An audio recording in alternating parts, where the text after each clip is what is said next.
Bueno, alguna vez una investigadora en la Universidad Nacional me hizo una pregunta que me puso a pensar unos minutos y era la pregunta más sencilla que me podían haber hecho, pero que para mí en esos momentos significó una pregunta muy profunda. La pregunta fue, ¿quién es Simón Martínez? Y la verdad es que sí, yo me he planteado eso. Todo el mundo debería hacerse esa pregunta para saber cómo es el camino del conocimiento hacia sí mismo, siguiendo la línea socrática. Y mi respuesta fue sencilla. Digo, Simón Martínez es un campesino que estudió. Porque mi origen es ese. Yo soy miembro de una familia campesina, cuyos padres se preocuparon por no solamente trabajar el campo a partir de las pequeñas parcelas que se tenían, sino también de que se movieran las nuevas generaciones en un ámbito distinto, en el ámbito profesional, en el ámbito académico, y a fe que lo lograron. De los 8 hijos, por lo menos los 8 fueron bachilleres y solamente uno no fue profesional. Entonces yo pertenezco a ese contexto impulsado por unos padres que tuvieron fe en un futuro distinto al del simple campesino y que pudieran proyectarse hacia la vida en otra dimensión. Lo lograron de grandes formas porque entre todos los 7 que logramos estudios universitarios, podemos sumar cerca de 30 títulos entre pregrados y posgrados. Y yo creo que eso ya es significativo.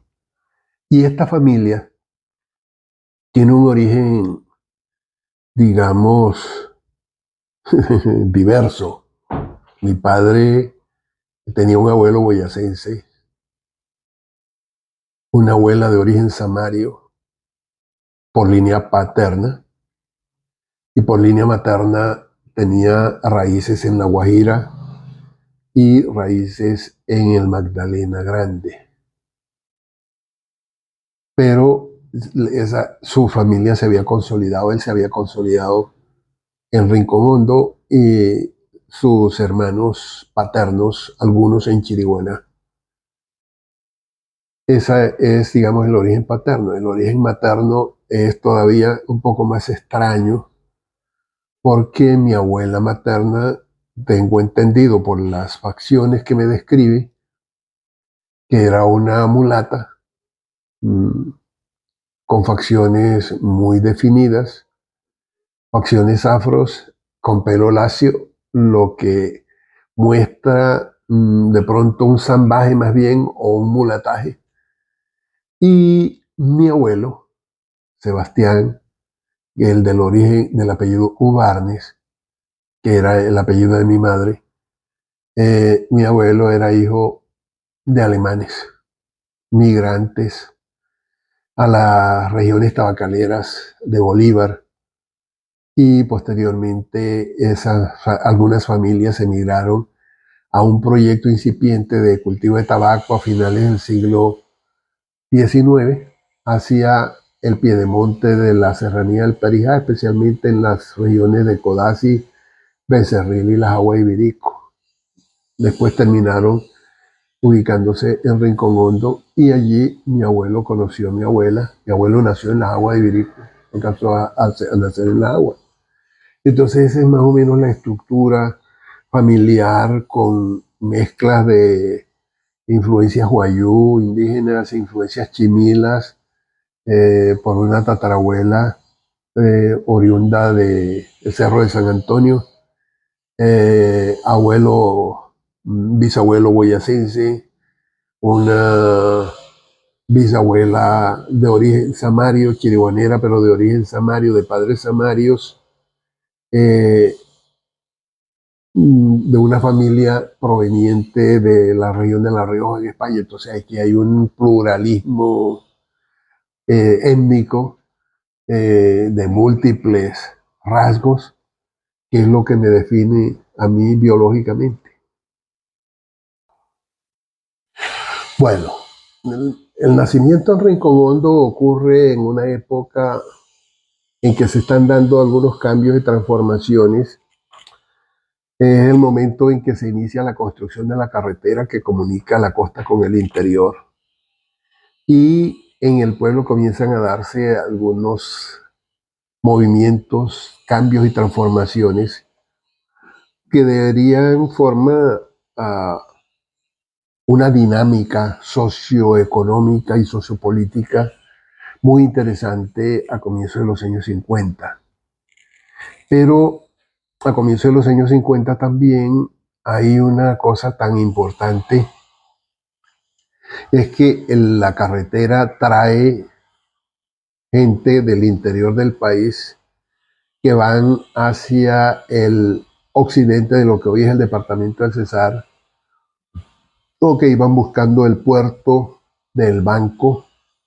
Chiribuena era un puerto muy importante, la cabecera municipal que está a 16 kilómetros de Rincón Hondo en esos momentos. Y el punto de referencia de esas comunicaciones va a ser precisamente Rincón Hondo, el pueblo donde nosotros nacimos, los mayores. En ese ambiente surgió una generación que yo llamo la generación del medio siglo, que eran personas inquietas, de pronto inquietas políticamente, inquietas intelectualmente, inquietas por estar informados sobre la vida del país, y eran personas que no dependían de económicamente de un salario, no eran asalariados porque casi todos eran dueños de pequeñas propiedades, porque en ese pueblo no había ricos, pero tenían, la mayoría de la gente tenía medio de subsistencia, de autosubsistencia, y por eso el trueque era muy importante como relación de cambio en esos momentos. Y esta generación que se reunía, entre ellos puedo mencionar nombres como Luis Cudris, primo de mi padre, Rubén Carranza, primo de mi padre, Mélida Martínez, prima de mi padre también, Rafael Cuello, que era mi padrino, Rafael Castillo. Es decir, era un grupo de unas 10 personas. Se reunían a tertuliar, a despotricar, a tomarse el pelo, pero eran gente que tenía una visión de progreso del pueblo, de las cosas que se podían hacer para cambiar el pueblo. En esos momentos la escuela tenía dos maestros, se nombraban dos maestros, y cada maestro generalmente no había terminado ni siquiera la primaria, y debía regentar estudiantes hasta los cursos primero y segundo. No había preescolar, el preescolar no existe en esos momentos, y pues no había la primaria completa ni había bachillerato. Estas familias, estos líderes de esta tertulia, así le llamo yo, no sé en qué momento tuvieron la idea de que sus hijos tenían que seguir estudiando.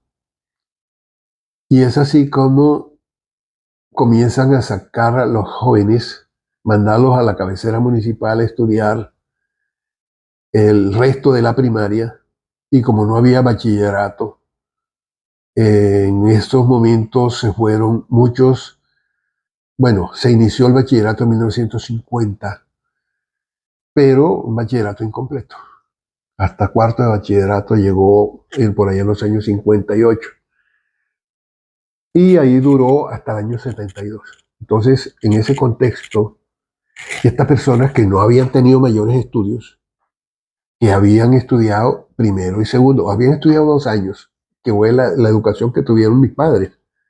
Papá estudió 2 años y mi mamá estudió 2 años. Ellos aprendieron a leer y escribir, y eso les dio como una especie de bagaje a esta generación, cuyas parejas, entre otras cosas, fueron como que las solidarias en impulsar todo este proceso. Las esposas de estos señores fueron, digamos, las que compartieron esa visión de que había que apoyar a los hijos para continuar estudiando. Mi padre en 1956 decide conseguir una casa de habitación para nosotros en Chiriguaná, de tal modo que fuéramos durante el periodo escolar a estudiar y en vacaciones y en los fines de semana estábamos nuevamente en el pueblo ayudando en la finca, recogiendo lo que había que recoger para la manutención de la casa durante la semana. Y en ese movimiento, pues nos vimos ya terminando la primaria. Sí, los 5 varones estudiamos en un colegio privado, el Instituto Caldas, que dirigía el maestro Juan Mejía Gómez. Allí terminamos la primaria y hubo un año en que se abrió bachillerato y mi hermano Lisímaco alcanzó a ser primero de bachillerato allí y después continuó en Cartagena. Pero estas familias decidieron emigrar. Entonces, por ejemplo, los Carranza Hernández compraron casa en Chiriguaná también, los Martínez Ubarner, los Castillo Villalobos también consiguieron casa en Chiriguaná, los Cuellos se fueron a Bucaramanga, los Cudis se fueron a Cartagena. Los hermanos eh, Camaño Martínez fueron enviados a colegios en Monpós, en Ocaña, a terminar el bachillerato y después a universidades, por ejemplo, a la Universidad del Cauca. Y allí salieron el primer abogado que tuvo, el primer profesional que tuvo el pueblo Rincón Hondo, fue egresado de la Universidad Nacional de Colombia, y el segundo fue un arquitecto que murió antes de graduarse, pero ya había terminado todos sus estudios, Esteban Meneses, también de la Universidad Nacional. Después vino el abogado Vladis Camaño en la Universidad del Cauca, y el médico Alberto Camaño, que estudió en la Universidad del Cauca y después estudió y terminó en la Universidad de Guayaquil. Y entonces ahí salieron los primeros profesionales que fueron ejemplos. La señora Atanasia Dita se fue con toda su familia a Santa Marta.